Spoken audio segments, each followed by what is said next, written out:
Good afternoon আমার প্রিয় বন্ধুরা। তো দেখো আজকে আমি কারকুল ফুল বানাইবো। কারকুলের ফুল এই দেখো, এখানে 6টা কারকুল আছে। বড় বড় 3টা পেঁয়াজ নিছি, কাঁচা লঙ্কা নিছি, চাল মগজ আছে, শস্য আছে। কার কার কারকুল ফুল ভালো লাগে একটু কমেন্টে জানাবি। আমি রেডি করিয়া দেখাইমো। আর এত লম্বা ভিডিও দেখানো সম্ভব না, 2টা বাচ্চা নিয়া যতটুকু পারি আমি দেখাইমো। এটা তো কমন জিনিস, সবই পারে, আর যে যেরকম খাই এরকমই বানায়। আর দেখো চাউল আছে, সঙ্গে বেসনও মিশাইমো বাটিয়া আর কি। তো একটু রেডি করি, আর পরে আমি দেখাইমো পুরাটা ভিডিও। রেডি করিয়া কমপ্লিট হওয়ার পরে, এগুলা বাটাবাটি কমপ্লিট হওয়ার পরে এরপরে আপনি দেখাইমো। বাটমু ফাটাতেই বাটি, গ্রাইন্ডারও বাটতাম না। সবাই একটু দেখিও রেসিপিটা প্লিজ। কারকুলটি বয়েছি দেখো, হালকা সিদ্ধ দিমু, বেশি সিদ্ধ না, বেশি সিদ্ধ দিলে আবার খাইতে ভাল লাগে না, বেশি নরম হয়ে যায়। বেশি না, 10 মিনিট একটু পাম দিয়া নামাই দিম। সিদ্ধ হয়ে গেছে, 10 মিনিট হয়ে গেছে, এখন নামাই দিম।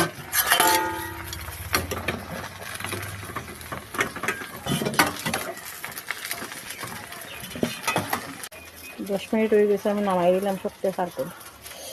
বাবা বাবা যে গরম।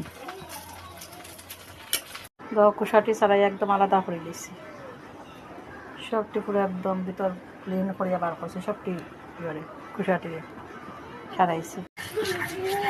চাল মগজ আর শস্য একলগে বাটি দিয়েছি, টেস্ট হয় বাটাও আর একটা মাইকে মাইকে মারি। ওকে বাটা আমার কমপ্লিট। এটা কি চাল বাটা? এটা চাল বাটা শেষ বাটা।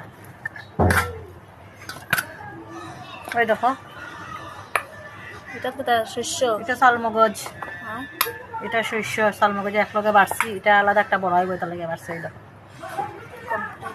কমপ্লিট। তেল দিলাম, বাঁচতে আরও কত সময় লাগবো, কত লম্বা হয়ে গেছে ভিডিওটা। আর এই থাকো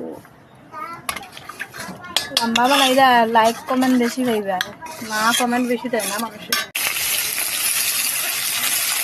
পেঁয়াজ ছাড়লাম, পেঁয়াজ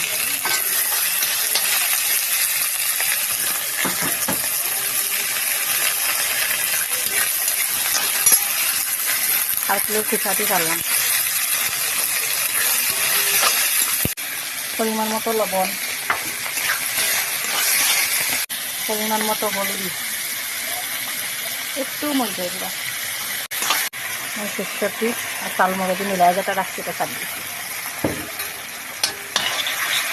মালা হলে মিলাইতে লাগবো। এটা কি দাদা? বেসন, একটু অল্প বেসন মিলে দিই।